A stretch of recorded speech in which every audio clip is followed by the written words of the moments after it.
ಹನುಮಂತ ತಹಶೀಲ್ದಾರ್ ಅವರು 4 ಬಾರಿ ಶಾಸಕರಾಗಿ, ಸಚಿವರಾಗಿ,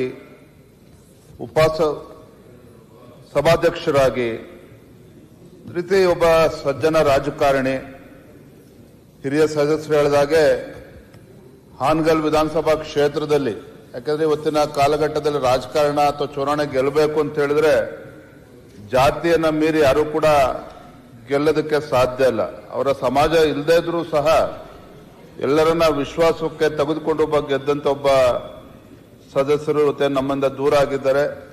ಅವರ ಒಂದು ಆತ್ಮಕ್ಕೆ ಸಂದರ್ಭದಲ್ಲಿ ಶಾಂತಿಯನ್ನು ಕೋರ್ತಾ ಮತ್ತೊಬ್ಬ ಹಿರಿಯ ಸದಸ್ಯರಾಗಿದ್ದಂಥ KH ಶ್ರೀನಿವಾಸ್ ಜಿ ಅವರು ಮೂಲತಃ ನಮ್ಮ ಮಲೆನಾಡು ಜಿಲ್ಲೆ ಶಿವಮೊಗ್ಗ ಜಿಲ್ಲೆಗೆ ಸೇರಿರ್ತಕ್ಕಂಥ ಒಬ್ಬ ಹಿರಿಯ ನಾಯಕರು, ಒಬ್ಬ ಜನಾನುರಾಗಿ, ಒಳ್ಳೆ ವಾಗ್ಮಿ, ಭಾಷೆ ಮೇಲೆ ಕನ್ನಡ ಇರ್ಬೋದು, ಇಂಗ್ಲಿಷ್ ಇರ್ಬೋದು, ಹಿಂದಿ ಇರ್ಬೋದು, ತಮ್ಮದೇ ಆದಂಥ ಒಂದು ಆ ಭಾಷಾ ಹಿಡಿತವನ್ನ ಇಟ್ಕೊಂಡಿದ್ದಂಥ ಒಬ್ಬ ಹಿರಿಯ ರಾಜಕಾರಣಿ, ಮಾಜಿ ಮುಖ್ಯಮಂತ್ರಿಗಳಾಗಿರ್ತಕ್ಕಂಥ BS ಯಡಿಯೂರಪ್ಪನವ್ರಿಗೂ ಸಹ ಬಹಳ ಹತ್ತಿರದಿಂದ ಗುರುತಿಸಿಕೊಂಡಿರ್ತಕ್ಕಂಥವ್ರು ಒಬ್ಬ ಹಿರಿಯರು ನಮ್ಮ ಮಧ್ಯೆ ಇಲ್ಲ ಇವತ್ತು. ಅವರ ಒಂದು ಆತ್ಮಕ್ಕೂ ಕೂಡ ಈ ಸಂದರ್ಭದಲ್ಲಿ ಶಾಂತಿಯನ್ನು ಕೋರ್ತಾ ಮಾಜಿ ಶಾಸಕರು ಇವತ್ತು ಬಸವರಾಜ್ ಅವರು ಅರಸೀಕೆರೆ ವಿಧಾನಸಭಾ ಕ್ಷೇತ್ರದಿಂದ 1 ಬಾರಿ ಶಾಸಕರಾಗಿ ಆಯ್ಕೆ ಆಗಿ 2004ರಲ್ಲಿ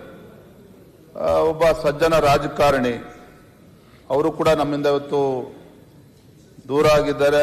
ಅವರ ಆತ್ಮಕ್ಕೂ ಕೂಡ ಶಾಂತಿಯನ್ನು ಕೋರ್ತಾ ಬೈಂದೂರು ವಿಧಾನಸಭಾ ಕ್ಷೇತ್ರದ ಹಿಂದಿನ ಶಾಸಕರಾಗಿದ್ದಂಥ ಸನ್ಮಾನ್ಯ ಶ್ರೀ ಲಕ್ಷ್ಮೀನಾರಾಯಣ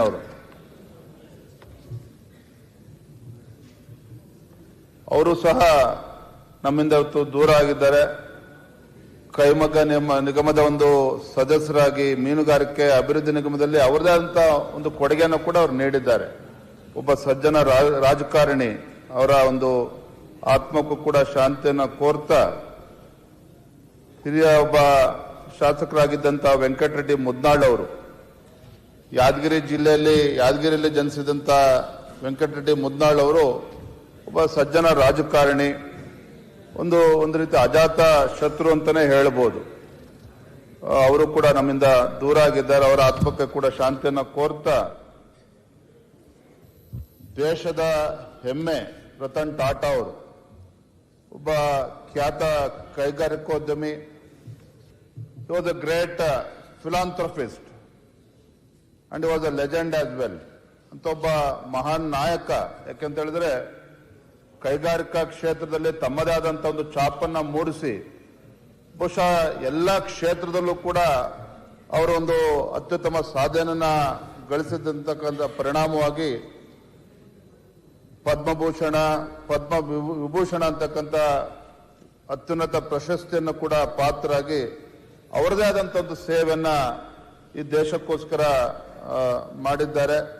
ಅವರ ಒಂದು ಬದುಕಿನ ಕೊನೆಯ ಉಸಿರು ಇರುವವರೆಗೂ ಸಹ ಭಾರತದ ಅಭಿವೃದ್ಧಿಯ ಬಗ್ಗೆ ಚಿಂತನೆಯನ್ನು ಇಟ್ಕೊಂಡಿದ್ದಂಥ ಒಬ್ಬ ಮಹಾನ್ ನಾಯಕ ಸನ್ಮಾನ್ಯ ಶ್ರೀ ರತನ್ ಟಾಟಾ ಅವರ ಆತ್ಮಕ್ಕೂ ಕೂಡ ಶಾಂತಿಯನ್ನು ಕೋರ್ತಾ ಸೈಯದ್ ಶಹಾ ಖುಸ್ರೋ ಹುಸೇನಿ ಒಂದು ಐತಿಹಾಸಿಕ ಧಾರ್ಮಿಕ ಕೇಂದ್ರದ ಮುಖ್ಯಸ್ಥರಾಗಿ ತಮ್ಮದೇ ಆದಂಥ ಒಂದು ಸೇವೆಯನ್ನ ಆ ಕ್ಷೇತ್ರದಲ್ಲಿ ಮಾಡಿದ್ದಾರೆ. ಅವರ ಆತ್ಮಕ್ಕೂ ಕೂಡ ಶಾಂತಿಯನ್ನು ಕೋರ್ತಾ ಎಲ್ಲ ಮಹನೀಯರು ರಾಜಕೀಯ ಕ್ಷೇತ್ರದಲ್ಲಿ, ಕೈಗಾರಿಕೆ, ಬೇರೆ ಬೇರೆ ಕ್ಷೇತ್ರದಲ್ಲಿ ಅವರದೇ ಆದಂತಹ ಸೇವೆಯನ್ನು ಸಲ್ಲಿಸಿರ್ತಕ್ಕಂಥ ಎಲ್ಲ ಹಿರಿಯರ ಒಂದು ಏನು ಅಗಲಿದ್ದಾರೆ, ಅವರ ಆತ್ಮಕ್ಕೆ ಶಾಂತಿಯನ್ನು ಕೋರಿ ನಾನು ಮಾತನ್ನು ಮುಗಿಸ್ತೇನೆ. ನಮಸ್ಕಾರ. ಶಿವಲಿಂಗೇಗೌಡರು, ನೆಕ್ಸ್ಟ್ ಗುರುರಾಜ್ ಗಂಟ್ಯೋಲ್ ಮತ್ತು ರಾಮಮೂರ್ತಿ ನೆಕ್ಸ್ಟ್.